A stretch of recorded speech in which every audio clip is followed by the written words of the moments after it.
My name is Rick, and like many men before me, I have always wanted to just take over the world. It all started one day with a cul-de-sac HOA, and then it moved on to trying to overtake a small island nation. Only the airfare got a little expensive, so, well, that coup failed. On and on and on it went, failure after failure after frickin' failure. And so now I sit here in my empty lair, surrounded by unused blueprints and broken dreams, in a bus filled with adult beverages that I had once planned on using to celebrate, and now I just use to stifle my tears. Anyway, this is my story.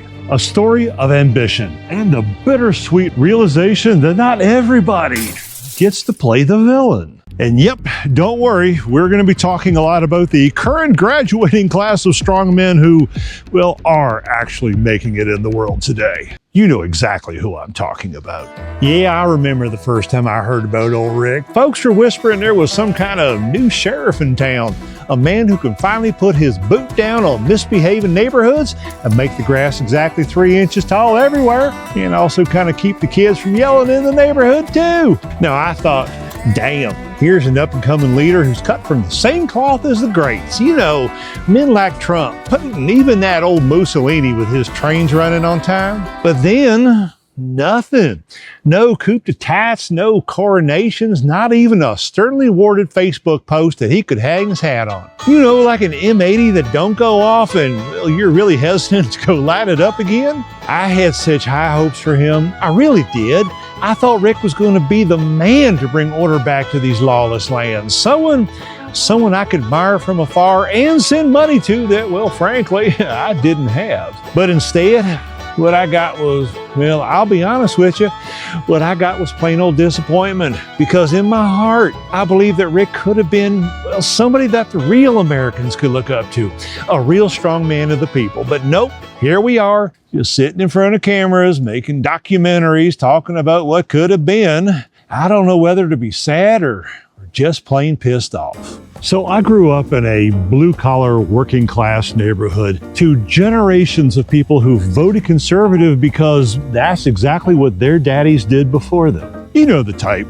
God, guns, and we hate everybody that doesn't look like us. So as a young and very impressionable child, I got to listen to and see people complaining about the hippies who are protesting and when in the hell is the president going to do something about it? And it was in those heady days of the 1960s where ideas started to form inside of my head that maybe, just maybe, I could be that guy. You know, that guy who could make everything great again. Just like those old black and white hero movies that we love so much with the cowboys and the... Look, I just wanted to be a proper villain that my father could actually be proud of. Oh, I remember young Rick, all right. He wasn't exactly the conquering type. He was more like the, oh, let's just say he was the king in his own mind sort of child.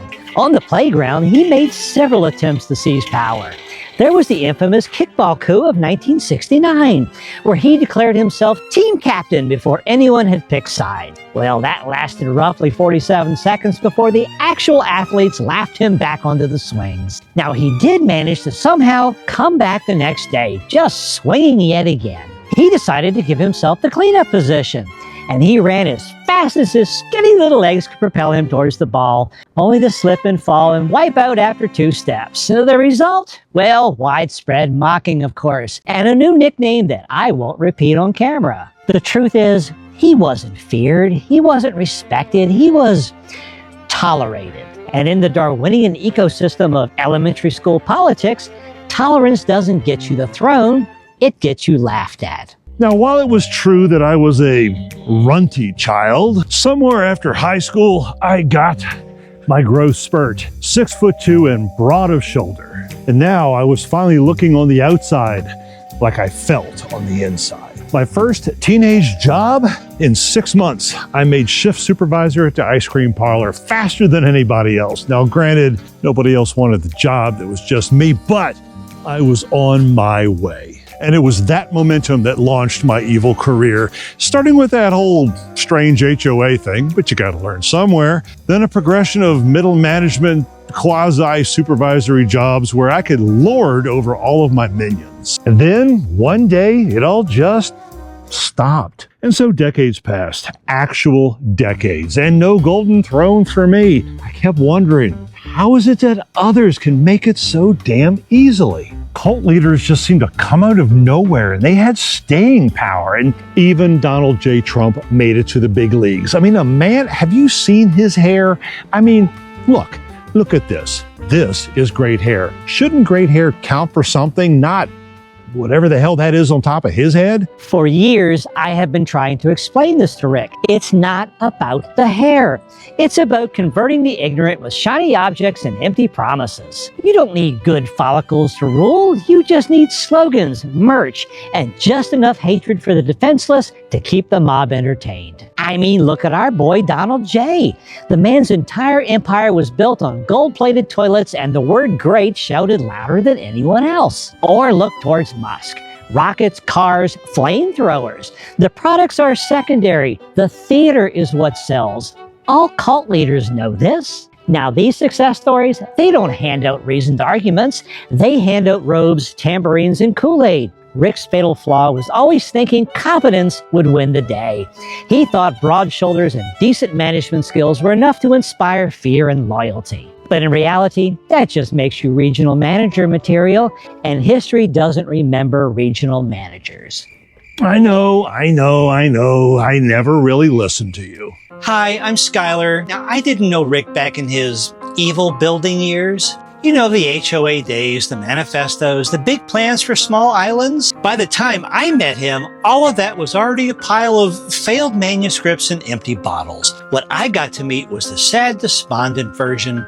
The guy with the old bust, the seriously flailing YouTube channel and his head full of what-ifs. And I've tried to help, not to bring him back into some kind of monster man, of course. I mean, that's Buck's dream, not mine. I'm just trying to undo the damage, to heal that little kid who got laughed off the playground, to convince him that he doesn't need a golden throne and multiple ex-wives from Eastern European countries to matter. And some days, I even think it's working. Other days, well, he's still measuring lawns and Googling how to start a cult like it's some kind of destiny. But I stay, because somewhere under all of that failed ogre energy, there's just a guy who just wants to be loved.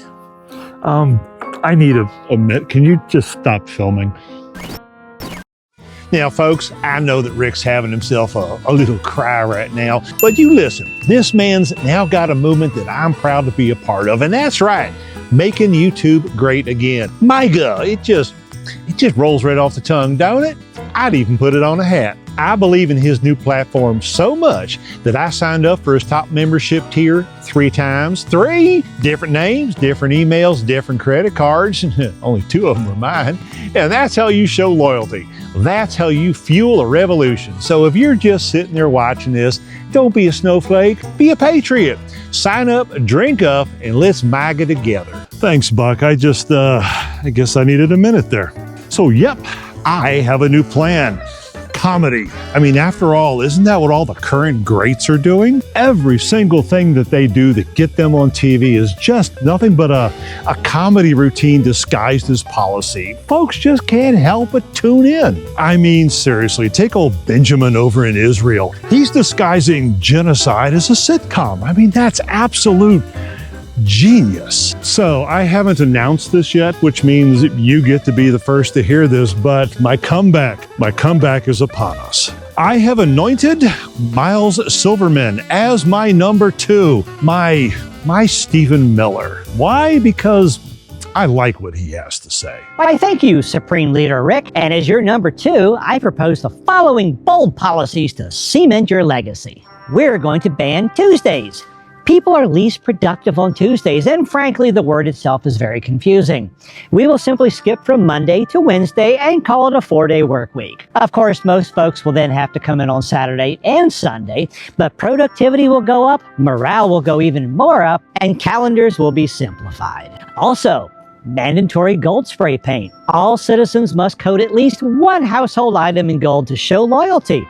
Televisions, microwaves, family pets, it doesn't matter. If it's shiny, it's patriotic. We already have a product line called Freedom Gold. The link's in the description below. Truth permits are also going to be a thing.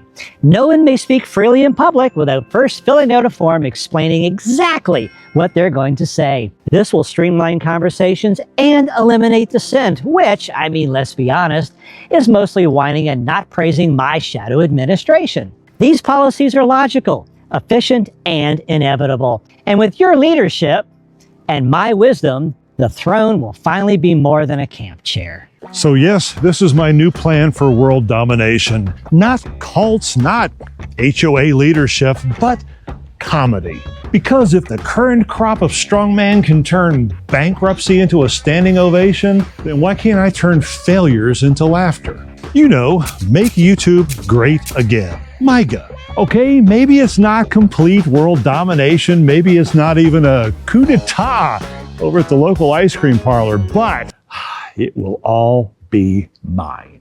Subscribe for more videos. Well, hot damn, Rick. I knew you had it in you. MYGA. Making YouTube great again. I am in. I am all in. You just point me towards that algorithm and I'll storm it myself. Capitol grounds, comment sections, whatever it takes. I'm ready. Let's show these people what real leadership looks like.